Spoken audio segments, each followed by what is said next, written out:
Thanks for tuning in to the HR Uprising podcast. I'm your host, Lucinda. The HR Uprising is focused on helping forward-thinking people professionals deliver real lasting value in their organisations. I'm a chartered psychologist, speaker and trainer, and recently authored the best-selling business book, How to Be a Change Superhero. My day job is founder and CEO of software and training business Actus. This gives me the opportunity to work with other businesses like yours. We are focused on building a better workplace for people wherever they are located, with the help of our performance, learning and talent management software and our training and consultancy services. Every week on the podcast, I will be covering different topics and challenges, joined by relevant experts and real-life people professionals. Thank you so much for tuning in. I really hope you enjoy and get value from this week's episode.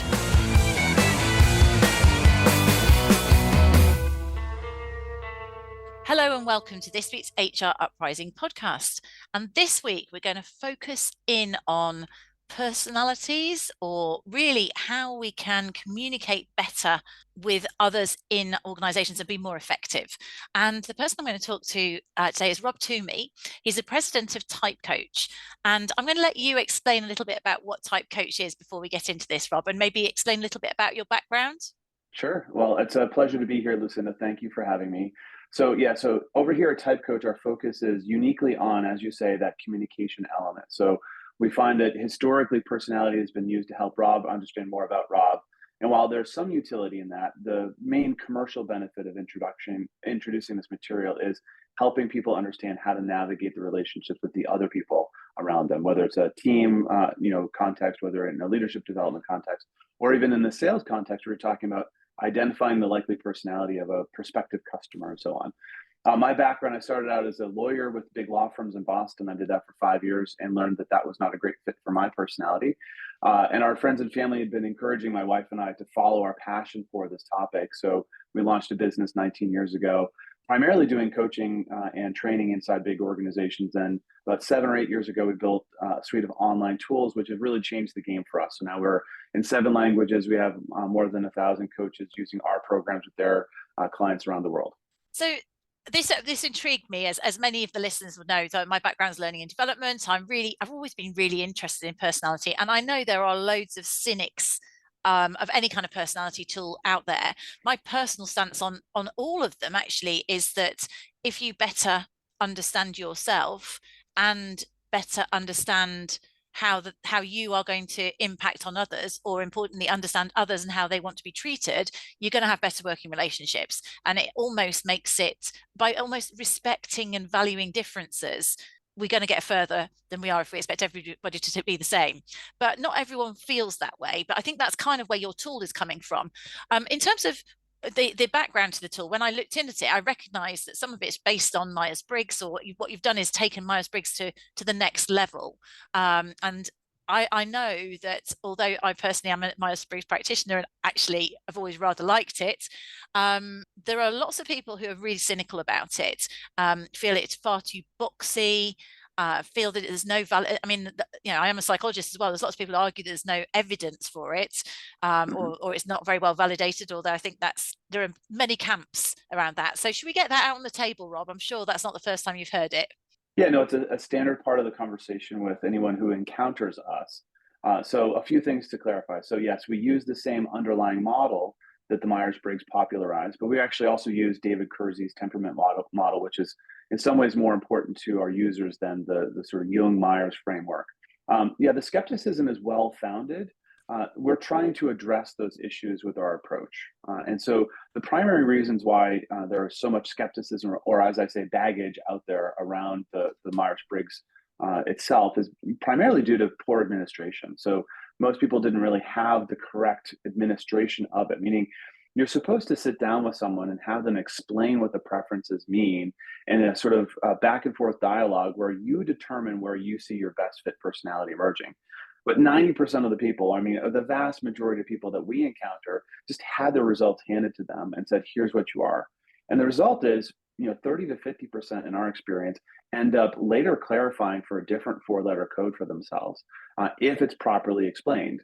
But you have now all these people who got the wrong 4-letter code handed to them, and they're told this is what you are. And that leads to this sort of boxy, just like, wow, you're really just this.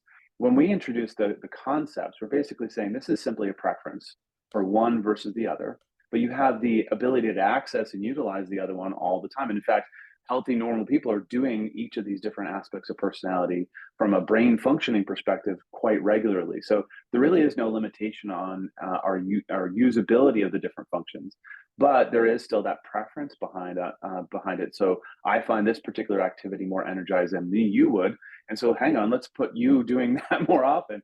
Yeah. So yeah, I think the other piece is, and this is probably the bigger commercial element to it, is that there's not a lot of obvious utility for the sort of traditional approach to the Young Myers model. In fact, most of the programs out there, including the Big Five, are lacking in the okay, so what? What do I do with this information? And that's the main focus for us. We describe ourselves as the how-to manual on emotional intelligence, where we're getting into the sort of interpersonal communication piece as opposed to the nasal gazing, tell me more about me kind of thing. And I think that's interesting to me, and we'll definitely come on to that making it pragmatic, because certainly we used to use Myers-Briggs. I say when I was running a management training program, and it wasn't the tool that I would have chosen for a leadership training program with a big group of new line managers. And the reason I say that is I think it's too complex. When you've got 16 different types, people can't get their heads around they can't get their heads around which one they are. And it's those people you'll say, Yeah. oh, so have you ever done Myers-Briggs? Oh yes, I've done Myers-Briggs. And say, okay, so what's your type? What are they again? That is the more times than anything. What are they again? Talk me through them again. So it doesn't stick.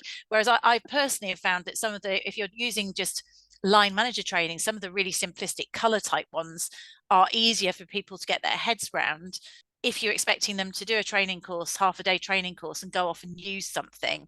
Now, obviously, what you've got is something which takes it to the next level. But before we go to that, the other thing that I find difficult personally, I've always found difficult about Myers-Briggs, and actually you and I, we have identified listeners. We apologise. We've both really ENTPs, but I've got learnt J, and I bet Rob has as well, given the role that he's in. We may go down rabbit holes, but we'll try not to too much. And those, if you know, it just means we're going to talk a lot, so we might get distracted in terms of our jargon, in terms of the ENTP. But what I don't like so much about it was always this whole emphasis that it's a type theory, that you are an either or, and that has never really made sense to me logically, because certainly this adage that you change throughout life, so as you get older you're supposed to flip to the opposite type, well, you don't suddenly flip overnight, and the fact it's a preference, you can use the other type.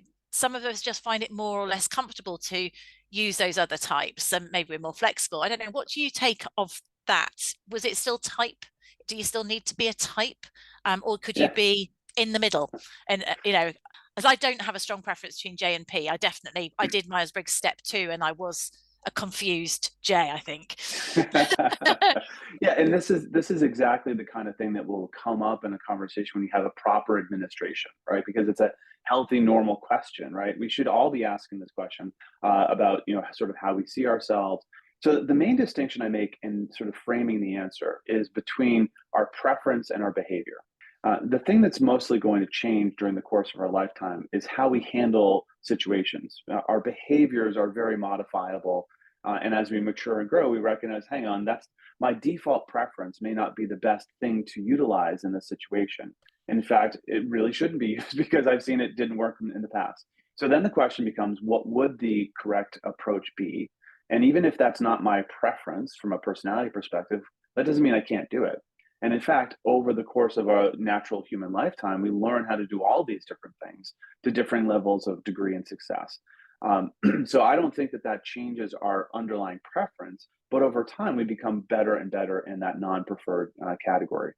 There's some really interesting research around this done by Dario Nardi, who's a California psychologist and researcher who actually puts brain caps on and measures people of different personalities performing the same activity and sees a really nice basis for these distinctions that we sort of draw. But if you, let's say, two perceivers, which means playful, spontaneous, and open by nature, but we're living in a judger world where you have to meet the deadlines and stay structured and organized. Well, sure, during the course of your lifetime, you're going to pick up those behavioral elements.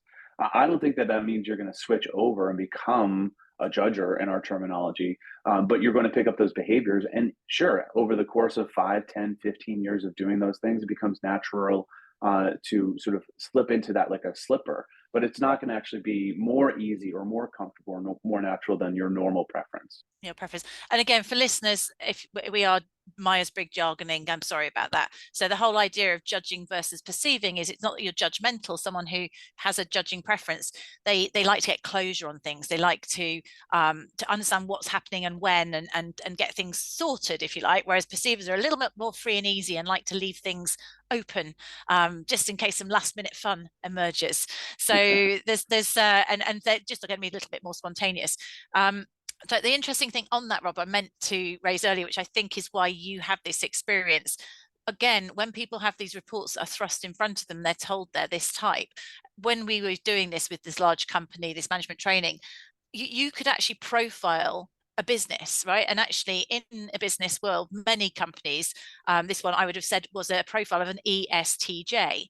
So if you demonstrated ESTJ, so basically organized, structured, detailed, logical, getting closure on things, type personality in that organization, those were the behaviors that tended to be rewarded. So you can see why people who actually had other preferences had learnt those behaviors, and probably the organization needed a bit of both actually to get a bit more creative. But that's why I think also, because there's a company culture that people feel they've almost got to comply with, which may mean they report when they're filling out that survey in a work environment in a way that's different to them personally. Yeah, it's very consistent with what we found as well. And it's actually the start of a really interesting conversation with the client. So, do you actually have that distribution of personalities, or are people answering the questions based on their work behaviors? And what do you do to actually first clarify what the actual preferences look like, and then turn up the volume on the non preferred voices in the room? This is one of those sort of really interesting parts of the conversation. So, I believe at the core of our conversation more broadly around diversity, equity, inclusion, et cetera, is the notion of cognitive diversity. It doesn't displace any of the other elements, but you can check the other boxes for different forms of diversity and still have very similar composition of personalities in the room. And so they tend to look at things the same way. They want to solve problems the same way. When we're coming through and doing our work with our clients, one of the most common byproducts, and we've talked about the case studies that prove this, is the increase of diversity of ideas shared within that team.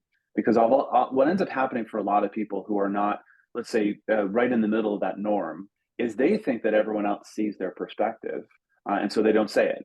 When in fact, actually, no one else saw it. And if you don't say it, then the organization loses the value of that perspective, whether it's a new idea, a concern about something that's going to happen down the road that more action-oriented people may not be picking up on. There's a lot of really important things that happen from a non-preferred perspective in that room. But that person doesn't, A, know that that's rare or unexpected, and B, know how to sort of interject it into the room without it being quickly dismissed as a sort of outlier. Yeah, and again, you can see that also certain styles are going to dominate and others won't, and having that sort of appreciation and respect and valuing those others. I mean, I've seen you use this type coach theory in massive rooms where people are really engaging in terms of that, which I thought was quite different. But I think what would be helpful for our listeners, because this is audio and I've been in and looked at some of the imagery around type coach, maybe explains what it is. Can you kind of tangibly explain how you're different from just doing a Myers-Briggs, how it is more pragmatic, how you work within businesses and they find it a practical tool? Sure, absolutely. So one of the interesting things for us is that we've learned that even after a really good training session or series of training sessions, which is now our best practice, so no one and done and then hope that they learn it all, is that they're looking for support to implement at a pragmatic level immediately thereafter. And so we built a suite of online tools that allow someone to go in and they'll see their entire team displayed on a chart online. And if they click on Sarah, who's a colleague who's either new to the team or someone who's been a little bit more challenging for you to interact with over the years, the system will provide advice given the combination of those two personalities working together. Everything from here's the best approach to take in just basic communication, all the way to things like giving feedback or how that person's managing stress or how to lead or coach them through a challenging situation. And what we find is that people keep going back to that when they're in the moment of need from a communication perspective with that particular person. So that's what we're saying. Is like, if you don't know of something that you can use this framework to address in the next 2 or 3 days after the first training session, it's going to go into the bin. It's going to go into that drawer and it's going to gather dust. And cognitively, it's just going to get pushed over to the side. But if you can say this is something that you can do to take this challenging situation and make it better, then people are now interested. Okay, tell me more. And so they begin sort of using this as a habit to decode the more complex or more challenging relationships. And one of the fun things for me, Lucinda, is that that also spills over into their personal lives. So with most of our clients, we're doing multiple learning sessions, 3, 4, 5 of them in small learning segments. And in between sessions, they're applying this just as much in their personal lives as they are back in the office. And they're coming in and saying, I'm not looking at my spouse the same way as before.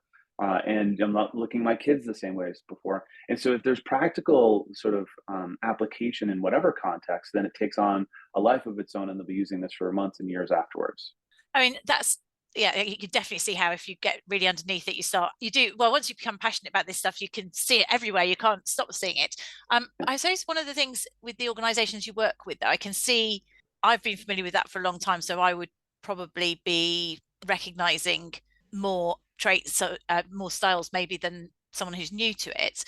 Do you need everyone in the organization to have been tested, if you like, to have been through it? I can imagine it's easier if I'm a manager, all of my team, and I know, definitively that they're an INFP and therefore I need to work with them in a certain way. I guess that's you kind of, in that scenario, and you go and you can think, right, I've got to go and have a performance review with this person, and this is her style, and this is therefore the approach that I need to take. So I can see that's really practical. What happens if you're selling to somebody, or if you don't know? Is there anything that you can help with in that scenario? Sure. Well, so there's two questions there. So the first is, the more people within an organization who are exposed to the methodology, the more it takes on a life of its own, because they're using it on a regular basis to decode oh, I was talking to so and so, and here's what I had to remind myself. And if the other person doesn't know what it is that you're referring to, it's not as easy for them to engage in. So we're looking for that critical mass of usage, whether it's within a division or across the entire organization. The second question in the sales and influencing context, which is a very unique application for this, because you can't ask a prospective customer to take a traditional questionnaire so that you know how to deal with them. We're teaching people how to identify the likely personality of others based on clues and behavior, with the goal of then adapting accordingly. So if I make the determination between my client being an extrovert or an introvert, there's actually a very different set of approaches that I want to keep in mind to bring that person through our selling process. And it's not rocket science. It's just 4 or 5 little things that make a huge difference in terms of that person picking up the thread of what we're describing and really feeling fully engaged. So would you teach people how to recognize the cues or the clues as to where they are, and in order to be able to build better rapport and say, take them through that selling process or customer service or whatever it is? Precisely, yeah. So with our influence course, we'd actually say, don't worry about you. The first thing when they come into the room is, don't worry about you. We'll come back to you later. Now, they've been through some pre-work, so they're familiar enough with the terminology that they can begin the application. But I want them to actually write down the names of 6 people they're going to profile during the course of the program, and put them through the process of identify, based on all the techniques that we teach. And they're going to walk out with specific strategies on how to deal with those 6 people. But you can then employ those tactics, those techniques with anyone that you interact with. When we're talking to people who are already in a sales or influencing role, they do a number of the things that we do intuitively, but they don't know why they work. And so now we're elevating their sort of understanding of that and giving them additional tools for the toolbox.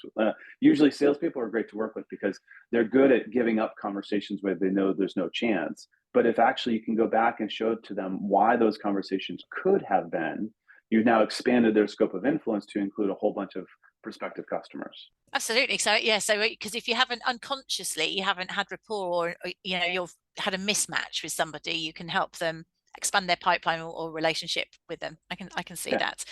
So if you go into, say, some of the case studies again, so it's almost like an app or a website that people can go in and rather than doing it once, it's a working tool is what people are using it as, so they can refer back to it, use it, almost ask it questions as how am I going to have a successful meeting or whatever it is. That's how people are using it with the organizations you're working with. Do you want to share us maybe a case study or something that can just illustrate how it I'd use it or how it would work and the benefits. Sure. Yeah. So the best example we have is actually in the UK. So about 30% of our work is done in the UK. It's one of our most active markets. So any excuse I get to go over there is welcomed. So we did a significant study using a professor from Harvard Business School with one of our biggest clients in the UK, which at the time was called Virgin Care. It's now the HCRG group. These are nurses, doctors, administrators within the NHS. And what's interesting is you reflect on that kind of audience. A successful nurse is usually promoted to manager and said, good luck. A successful doctor is now managing a whole practice. And this is the same thing. They're not really provided a lot in terms of here's how you navigate managing a wide range of different personalities in a very stressful environment. And so for us, the impact was obvious, significant, and quite satisfying. Like from a professional development perspective, these were people saying, thank you. Thank you for finally explaining some of the dynamics that I keep banging my head against. And so the survey that we did with them was we did a significant questionnaire that they had to answer before they came onto the course. Then we did the training, gave them access to the tools, and there was some follow-up. And then 4 to 6 weeks later, they completed the same survey again to see if we could catch any sort of differences. And we did have statistically significant impact that was reported through those 2 questionnaires. So the first was a 5% drop in stress, which is interesting. I was just going to ask that. I wonder if there's less conflict, and in those sort of environments, there's quite a lot in high pressure. So yes, that's interesting. Yeah, and I think it's relationships that aren't going well are stressful. Yes. And so if you can understand that the other person is not trying to deliberately frustrate or annoy me, they're just wired differently. Yeah, we have a higher level of tolerance, and that's going to show up in the stress category. And if you're in a stressful environment, people's personalities are exacerbated. They don't necessarily have that capacity, if you like, to moderate themselves. So you perhaps even get it a bit more, a bit more intensely in those environments. So again, So the understanding is helpful. That's worth highlighting, Lucinda, because that's a nuance that a lot of people don't appreciate, which is, on a calm Tuesday afternoon, right? It's easy to remember, oh yeah, so I need to flex my style because this is where she's coming from. But if it's really busy, stressful, and you're feeling that pressure, you can feel it in your body, your shoulders, right? We go back to our default communication style. And so it becomes much more difficult for us to remember the small adaptations that make the interaction smoother. And when both people are stressed, they're about now removing to the far corners of communication, and a gap becomes a chasm. And then there's usually fireworks that will emerge from that basic retreat to our default preference from a communication perspective. And of course, it's not always ideal because some people don't have a bit of an avoid conflict preference, so you don't resolve things. So it's not just a case of not having fireworks. It's also perhaps people are not collaborating, not opening up. Just they're not going to be as effective working together without that kind of understanding, are they, in those circumstances? Yeah, and that's certainly true within the NHS in general, right? So you have a lot of people who've chosen a career because they're helpers, right? They want to go in and help people. And unfortunately, the environment often doesn't allow them to. And so they feel very frustrated, stressed out. And so the most helpful people on the planet who've chosen this career to go into the NHS and work on behalf of the people within the UK end up being some of the most frustrated people. And yeah, there's a personality component to that for sure. Yeah, I can see that for sure. That's I like that example, especially for our UK listeners. I think many of us can resonate with that. And so that presumably also they can use that for all people they're working with, their colleagues, but also in theory patients as well, because you're going to have different style. Patient is a customer in NHS language as well. So how you can support somebody, give the right level of empathy or privacy or whatever it might be, adapting your style to it's not so much influence, but support in the way that they want to be supported. Yeah, it's inevitable that some of that will spill over. However, I think there's an opportunity to be even more intentional about that application. So that's one of the things that we keep pushing for, not just with our clients in the NHS, but just more broadly speaking. How can we even further integrate this in our outward, with communication with people outside the organization is just, if not more important than effective communication inside the organization. But most people whose job it is to hire training programs are really just thinking about inside the organization. And so it's an afterthought or a bonus, if you will. Whereas I think there's a real opportunity. So for example, one of the most basic principles we teach is called the 2 to 48-hour rule for introverts, which is that if you ask an introvert a complex question, I don't mean what did you have for breakfast, but where do you see your business in 18 months? they want to process it inside their head for some time. Anywhere from 2 to 48 hours is usually the range they tell us when their best ideas tend to emerge. Well, if you put this into a clinical setting, right? So the doctor's just given you a significant piece of information about your health and is asking you, do you have any questions? And the answer in the first 30 seconds thereafter is, of course, no, for most Mm-hmm. introverts. And now 2 to 48 hours, they have all the questions, but the doctor's not available. Mm. That's, the introvert population is half of the population who are not usually getting the opportunity to have those questions answered unless there's sort of a unique circumstance where they have an opportunity to go back in. So there's little basic things like that that actually I think have enormous potential application and impact for large audiences. 2 to 48 hours, quite mega if you're thinking about a room full of extroverts who are thinking, well, 2 minutes maximum, 2 to 48 seconds is how long I need to think about. I'll talk it through while I'm making it up as I go along. But that is interesting. I mean, in fairness, I think if people are being told news by doctors, even if you're an extrovert, people leave the room and want to come back and ask more questions, don't they? Because your mind goes blank. But I think that's very important for managers of introverts and people. Just, it's actually also, you get people into a room, and if your culture is such, you're in a meeting room, you want people to come up with answers here and there that ask their opinion, you need to give them that warning ahead of the meeting, and to be able to come with their thoughts if you want to get full contribution from everybody in that meeting. It's a very simple intervention. It's before your Friday meeting, send the notes around, or the 3 questions you want people to consider on Wednesday. And now, by having done so, you've prepared your introverts to participate, and now it's free game to call on them. And in fact, creating a space for everyone to participate early on in the conversations. One of these little nuances is that if an introvert speaks early on in the meeting, they're likely to continue participating. But if the first 10 or 15 minutes have gone by and they haven't said anything, their likelihood of participation goes down dramatically, because they're like, I don't really want to summon the energy to interject myself now. But if I have done so early on, then I'm likely to continue doing it. Yeah, don't want to fight against the extroverts, get my word in edgeways. Yeah. So I can definitely see how you can use this to, if people are motivated to do it. Do you ever have an issue where people don't want to do it or won't engage with it, or in terms of that in an organization, or is it because it's personality, people do kind of get sucked in and quite like it? Yeah, I mean, I think for the most part, there's a bell curve, right? So you have the top 25%. This is going to change their lives. They're going to deal with everyone differently. Then there's the middle ground where people are going to get, a significant chunk of value out of the learning experience. And then there are the laggards who are, either skeptical or what have you. Which is interesting for me is that when we look at our most successful client engagements, it's 2 or 3 years later. If enough people in the organization are exposed to it, then everyone continues to utilize it. Yeah. But if it's this sort of like little side piece over here that only a few people use, then it's not likely to have that sort of long-term, sort of utilization. It's that sort of thing that becomes almost viral in an organization. People start talking about it, and then other people want to do it, and other people want to do it.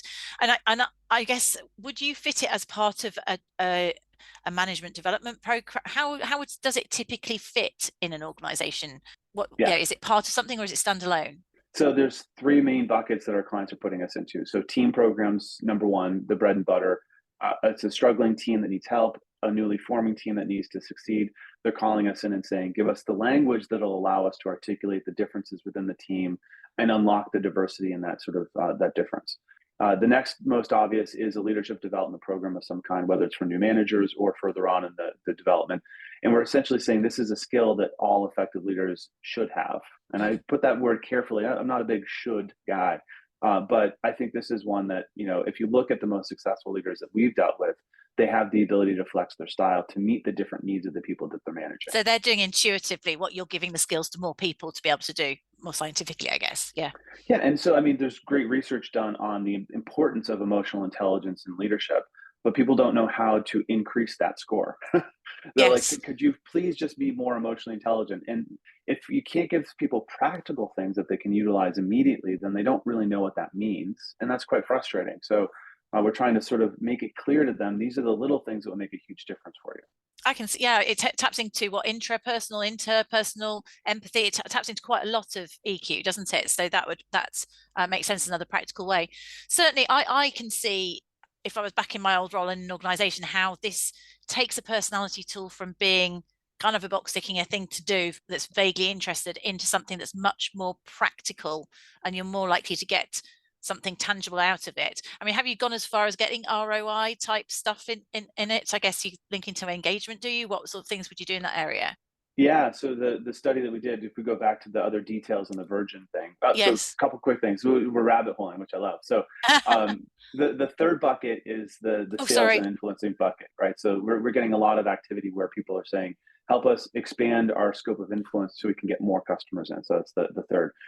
So the remainder of the results that we got from that Virgin Care study, so 5% decrease in stress, a 7% increase in the diversity of ideas shared within the team, which is, I think that speaks to innovation, and getting that sort of diversity of thought out there and encouraged.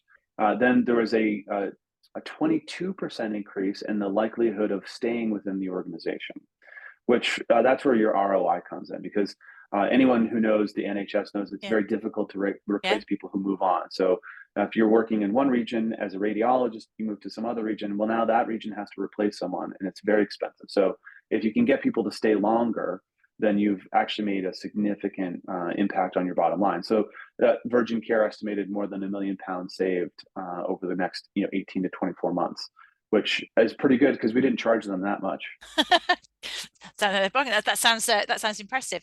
So thank you for explaining that. I say we said we'd try not to rabbit hole. We almost hit time, but yeah. So in conclusion, you can use it across many areas. Your three buckets. Sorry, I distracted you off the them. Can you just remind me of the three buckets again, Yeah, where so people tend to use team it? programs, Yeah, yes, leadership and that's programs. leadership program, and then the sales and influence. It doesn't have to be like I'm in a formal sales role, but I'm working with people who are negotiating against their biggest strategic partners, right? So these are significant deals that add to the bottom line, and having an understanding of the personalities involved is a huge advantage.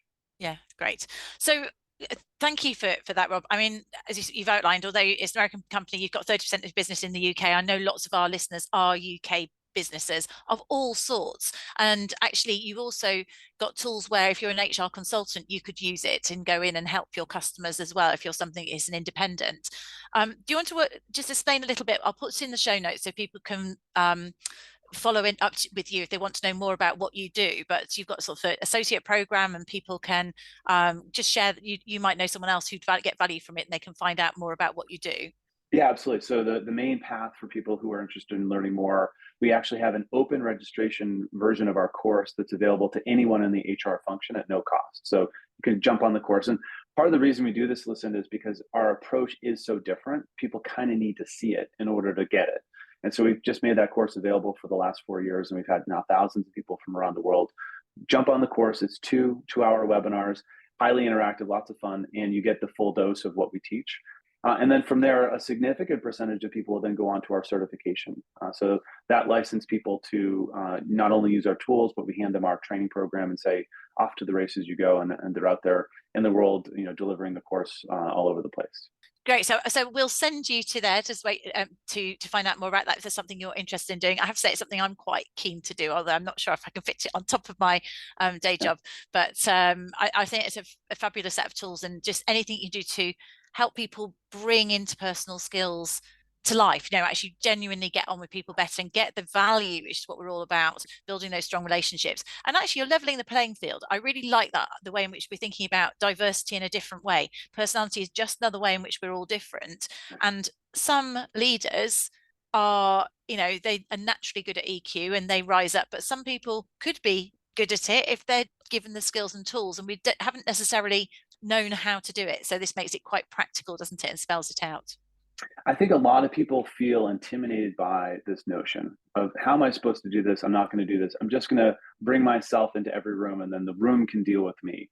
And if we can spell out for them that this is not really that complex, that the techniques are very straightforward, and then get them some early success doing so, then they're off to the races. One thing that I'll leave you with, Lucinda, is that we've talked a lot about the Jung-Myers framework, but the better part of what we do, for The those of you out temperament. there listening, is the temperament piece, which is Yeah. getting at people's core values and motivators. So if there's one reason to go onto our course, it's definitely to experience that piece of it. I do recommend that, actually, because the temperaments bit.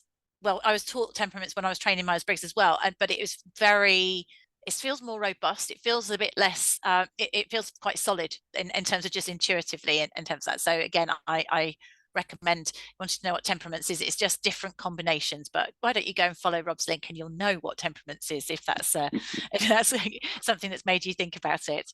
Rob, a real pleasure to have you on. Thanks so much for joining, and wish you well. Thank you for joining the HR Uprising podcast. My pleasure, Lucinda. Thank you very much.